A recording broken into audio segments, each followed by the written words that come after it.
നോക്കൂ, അവിടെ ഗുരുവായൂർ ക്ഷേത്രത്തിന് തീപിടിക്കുമ്പോൾ കൂട്ടമണിയടിക്കാനും ബാങ്ക് വിളിക്കാനും കഴിയുന്ന ഒരു സമൂഹം കേരളത്തിൽ അവശേഷിക്കുന്നു എന്നതുകൊണ്ടാണ് ഈ ഗോപാലകൃഷ്ണന്റെ വാക്കുകൾക്ക് കേരള സമൂഹം ചെവി കൊടുക്കാതെ പോകുന്നതും അതിനെ അർഹിക്കുന്ന അവഗണനയോടുകൂടി നമ്മൾ ഉപേക്ഷിക്കുന്നതും സംഘപരിവാർ രാഷ്ട്രീയത്തിന് ഇപ്പോഴും വേരുപിടിക്കാൻ കഴിയാതെ 15% അവർ കഴിയുന്നതും. ഗുരുവായൂർ ക്ഷേത്രത്തെ നിങ്ങൾ വെറുതെ വിടുക. ഗുരുവായൂർ ക്ഷേത്രത്തിന്റെ വികസന പ്രവർത്തനങ്ങൾ നടത്താൻ ഒരു ഹിന്ദു MLA-ക്ക് മാത്രമേ കഴിയൂ എന്നാണല്ലോ പറഞ്ഞിരിക്കുന്നത്.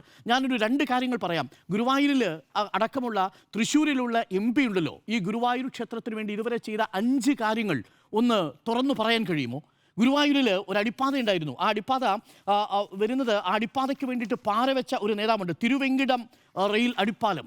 ഈ റെയിൽ അടിപ്പാലത്തിന് പാറ വെച്ച നേതാവ് ഏത് സമുദായത്തിൽപ്പെട്ടയാളാണെന്ന് ഞാൻ പറയുന്നില്ല, അത് ഗുരുവായൂരുകാരെ അന്വേഷിച്ചാൽ മതി. തീർന്നില്ല. LDF സർക്കാരിൻ്റെ കാലത്താണെങ്കിലും അത് NK അക്ബർ ആണെങ്കിലും ശരി, അബ്ദുൽ ഖാദർ MLA ആണെങ്കിലും ശരി, 2011 മുതൽ ഗുരുവായൂർ ക്ഷേത്രവുമായി ബന്ധപ്പെടുത്തി നടത്തിയ വികസന പ്രവർത്തനങ്ങളെ കണ്ടില്ലെന്ന് നടിക്കാൻ പറ്റുമോ? ഞാൻ 2 കാര്യങ്ങൾ മാത്രം പറയാം. ഗുരുവായൂരിലെ ഏറ്റവും പ്രധാനപ്പെട്ട പ്രശ്നം എന്തായിരുന്നെന്ന് അറിയാമോ പി. സുനിൽ? അവിടെ ഒരു മേൽപ്പാലമുണ്ട്. ആ മേൽപ്പാലം ഒരു ദിവസം 36 തവണ അടയ്ക്കുകയും തുറക്കുകയും ചെയ്യും. ഭക്തർക്ക് ബുദ്ധിമുട്ടാണ്, അവിടെ വന്നു പോകുന്ന സാധാരണക്കാർക്ക് ബുദ്ധിമുട്ടാണ്.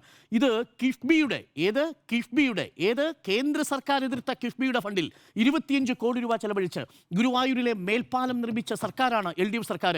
അന്നതിന് നേതൃത്വം കൊടുത്ത MLA-യുടെ പേര് അബ്ദുൽ ഖാദർ എന്നാണ്. അതിന് തുടർച്ചയുണ്ടാക്കിയ MLA-യുടെ പേര് NK അക്ബർ എന്നാണ്. നോക്കൂ, ഗുരുവായൂരിലേക്ക് അസാധ്യമെന്ന് കരുതിയ ഒരു മേൽപ്പാലം സാധ്യമാക്കി. തീർന്നില്ല. ഗുരുവായൂർ ദേവസ്വത്തിലേക്ക് പ്രതിദിനം വേണ്ടുന്ന 5 ലിറ്റർ ശുദ്ധജലം വേണം. എവിടുന്ന് കൊടുക്കും? സർക്കാരിൻ്റെയും ഒപ്പം തന്നെ നഗരസഭ ഭരിക്കുന്ന ഇടതുപക്ഷവും ഒക്കെ കൂടി ചേർന്നാണ്. ഇത് ഏതെങ്കിലും തരത്തിൽ ഇടതുപക്ഷത്തിന് മാത്രമല്ല, ഗുരുവായൂർ കാലാകാലങ്ങളായി ഭരിച്ചു വന്ന സെക്യുലർ ആയിട്ടുള്ള ആളുകളും ഒപ്പം തന്നെ കേരളത്തിലെ സെക്യുലർ ഗവൺമെൻറ്റുകളും ഗുരുവായൂർ ക്ഷേത്രത്തിന് കൊടുത്തിരിക്കുന്ന പങ്ക് ചെറുതല്ല.